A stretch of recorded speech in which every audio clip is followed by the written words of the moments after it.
વલસાડ લોકોએ ક્રાઇમ બ્રાન્ચે અત્યંત વ્યવસાયિક કુશળતા અને ત્વરિત સૂઝબૂઝનું પ્રદર્શન કરીને વાપીમાં વેપારી પર જીવલેણ હુમલો કરી 1,50,000ની લૂંટ ચલાવનાર જમ્મુ કાશ્મીરની ટોળકી ગણતરીના કલાકોમાં ઝડપી પાડી।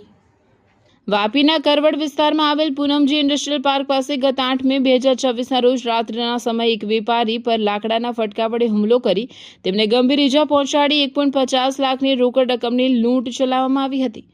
આ ઘટના અંગે ડુંગરા પોલીસ મથકે ભારતીય ન્યાય સંહિતાની વિવિધ કલમો હેઠળ ગુનો નોંધાતા વલસાડ એલસીબીની ટીમોએ તપાસનો ધમધમાટ શરૂ કર્યો હતો। પોલીસ મહાનિરીક્ષક પ્રેમવીરસિંહ અને પોલીસ અધિક્ષક યુવરાજસિંહ જાડેજાના માર્ગદર્શન હેઠળ એલસીબી પીઆઈ એયુ રોઝ તથા તેમની ટીમે સીસીટીવી ફૂટેજ અને ટેકનિકલ એનાલિસિસ દ્વારા તપાસ હાથ ધરી હતી। આ દરમિયાન મળેલી ચોક્કસ બાતમીના આધારે પોલીસે જમ્મુ કાશ્મીરના કછવા જિલ્લાના વતની એવા 3 શખ્સો એક જાહિદ ઉર્ફે ભુરિયા મોહમ્મદ ફરીદ મીર, અનવર રફી મોહમ્મદ રફી ભટ્ટ અને અમાનુલ્લાહ ઉર્ફે कैफ मुख्तार आलमની ધરપકડ કરી હતી। આરોપીઓની પૂછપરછમાં બહાર આવ્યું હતું કે મુખ્ય સૂત્રધાર અનવર રફી અગાઉ ઇન્ડસ્ટ્રીયલ પાર્કના ગોડાઉનમાં કામ કરતો હતો, જ્યાં વિમલ પાન મસાલાનું હોલસેલ વેચાણ થતું હોવાથી તેને ખબર હતી કે દરરોજ મોટી માત્રામાં રોકડની લેવડ દેવડ થાય છે। તેણે પોતાના અન્ય મિત્રોને જમ્મુથી વાપી બોલાવી આ લૂંટનું વ્યવસ્થિત કાવતરું ઘડ્યું હતું।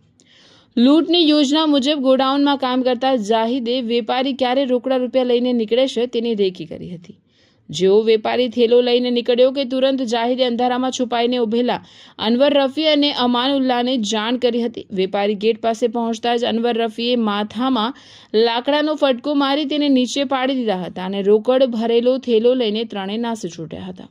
પોલીસે ધરપકડ કરાયેલા આરોપીઓ પાસેથી લૂંટમાં ગયેલ પૂરેપૂરી રકમ 1,50,000 અને 20,000ની કિંમતના 3 મોબાઈલ ફોન મળી 1,70,000નો મુદ્દામાલ કબજે કર્યો છે।